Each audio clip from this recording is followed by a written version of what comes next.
Police are not confirming reports, published reports, that they found incriminating evidence here at O.J. Simpson's home in suburban Brentwood. Reportedly, a bloodied glove that matches a similar glove found at the crime scene only a few blocks away. Police do say that they have removed a considerable amount of evidence from the house here, including a pair of O.J.'s tennis shoes and a Ford Bronco towed away by police to be tested for fingerprints. Now, police do admit that they are not ruling out anyone as a suspect in this case, and sources tell us as of right now, Simpson is the center of this investigation. His attorney arrived here at the house this morning and left after about 20 minutes. Autopsies are set for today on the bodies of Nicole Simpson and her acquaintance, Ronald Goldman.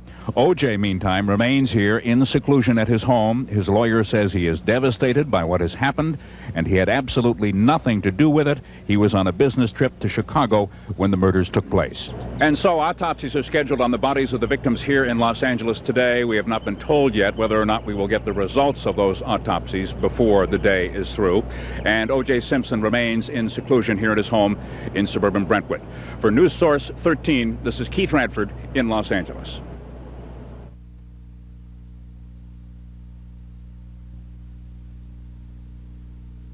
Know how magnificent it is to be. In 1973, President Richard Nixon was in the throes of something called Watergate.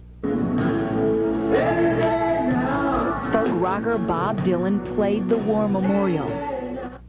And this run by O.J. Simpson launched him into football's record books. When he broke the record in '72, everybody knew about it. They were watching the Jets game in the snow. Gerald Franklin remembers the day well. Today he plays basketball. Back then he was a defensive end at Franklin High. The Juice was a hero. So far, that hasn't changed.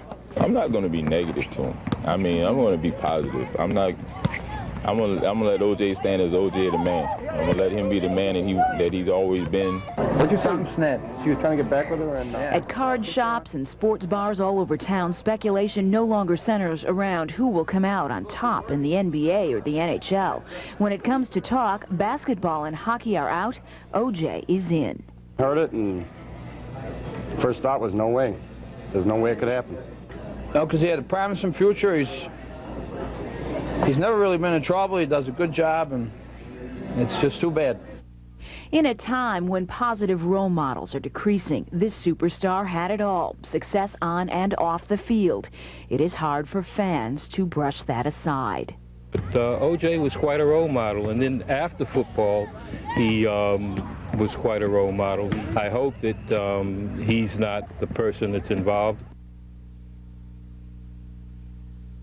Said that a blood-stained glove was found at O.J.'s mansion in Brentwood, California, matching the one found near the dead bodies.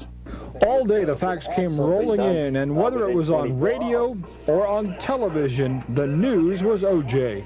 We begin our coverage tonight with Keith Radford, who is live outside Simpson's home in Brentwood. Keith, what's the latest out there? Art Wanders, the afternoon sports host on Buffalo Talk Radio, he says shock has kept the switchboard jammed with people wanting more info on Simpson. I hope it isn't true. Simple as that. I just hope it isn't true. And I really don't. And I don't believe it because, here again, I'd like to wait for confirmation. On the street, fans' reaction is that of disbelief. Mervyn Lee remembers seeing Simpson at Rich Stadium. He believes in the American system that someone is innocent until proven guilty. I think the people of Buffalo, because he's a Hall of Famer, they should give him the benefit of the doubt. O.J. Simpson left Buffalo in 1977, but he still has a lot of friends here. In fact, the man who owns this restaurant, the Bijou Grill, is named Michael Militello. Michael spoke with O.J. last night, just hours after this case started to unfold. He's willing to close up shop and rush to his friend's side if necessary. Quite honestly, digs to the fiber, of all of his friends and even not his friends, his fans.